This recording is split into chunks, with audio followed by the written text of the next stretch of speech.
June marks the end of another year of Dead by Daylight, which means it's time to celebrate. On top of Springtrap being added to Dead by Daylight, we also have an event to celebrate, and some other fun stuff. This is part 2 of this month's events, so if you want to hear my thoughts on the Five Nights at Freddy's chapter, it's in the title card and the description. But without further ado, let us accept the invite to the final Masquerade event. Okay, so this year's anniversary follows the previous one, but with some little tweaks, so let's speedrun it. You can collect invitations around the map. You have a total of 2 that you can hold and have unique abilities. For killers, it's stuff like breaking pallets, gaining endurance on pallet stun, and remote hooking. Last year it was very broken, sending people who were trying to save to insta-hook, but they've fixed it now. There's a timer before you can hook, and you get to choose the hook, although it seems distance-based and also kinda wonky. For the Survivor end, they've got more simplistic things like removing sounds from their actions, creating one-time pallets, and blocking windows for killer. But that was the main gist of the invitation mechanic. It has been around for a few years. Now the real unique thing that came last year was Tricks bags of, well, tricks. When 2 unique actions occur in the game, for example a gen was completed or a unique survivor was hooked, a random effect will activate, and they were usually crazy things like everyone gets haste, everyone gets exposed but healed, chests become bombs that when opened makes the survivors scream, and stuns killers. Totems giving a lot of blood points, but if you're running a hex build, well, GG's. Survivors lose scratch marks and the killer gets undetectable, but sadly, they've removed one where Tricks tells you to basically get stuffed and has no effect. Actually, more importantly, compared to last year, Tricks is barely around, which is kinda sad. This whole event was created by her in the first place, but then again, she's being sent to the void, regardless if she's ready or not. But yeah, that's kinda it. Very by the books and barely changed from last year, just balancing of the remote hook mechanic. And for the most part, that's kinda what was needed. Of course, some people may be disappointed. It's just the same game mode with some tiny tweaks, but I really don't mind. Better than the 1000th Chaos Shuffle, honestly. Now that we're truly at the end of Year 8, I think we can finally look at the whole picture and talk about it. I personally think Year 8 is the biggest one when it comes to change.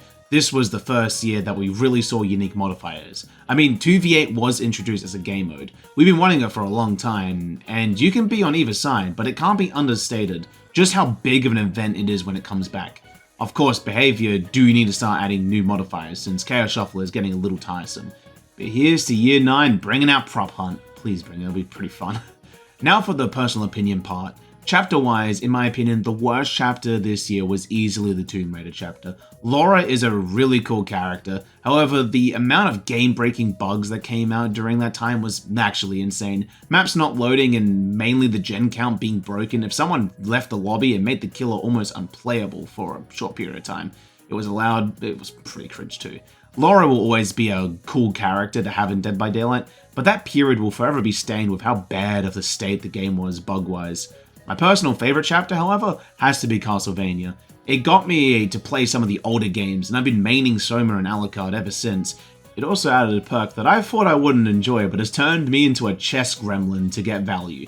Dracula was also a really nice addition to the killer roster, although not a killer I play all too often.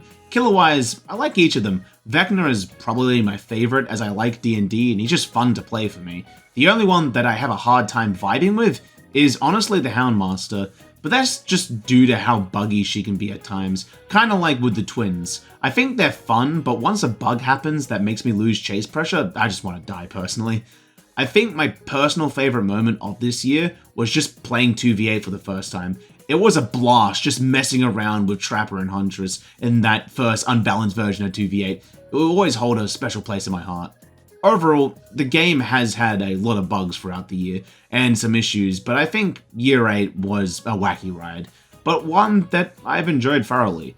Before we wrap up the video, I wanted to say my personal wish list for Year 9. It's a super quick list, all things considered, and one personal killer I'd love to see. Adding more modifiers to custom games.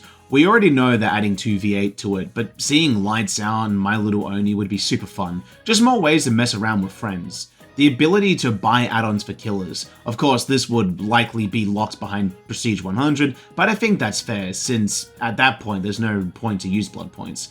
Testing out the generators from the Blood Moon event. I think they were a really neat mechanic, and I want to see them be fleshed out more, not in the main game, but in like a game mode that gets rotated possibly, but I just hate to see it locked to 1 month for the year. And finally, the character I'd love to see, with Kaneki surprising me on how he was able to translate a Dead by Daylight easily. I would love to see a character from one of my favorite seinen mangas, Parasite. Seeing Goto causing mayhem in the realm would be a sight to see, even if people are still against having anime as chapters. I'm personally fine with it as long as it makes sense, like with Tokyo Ghoul.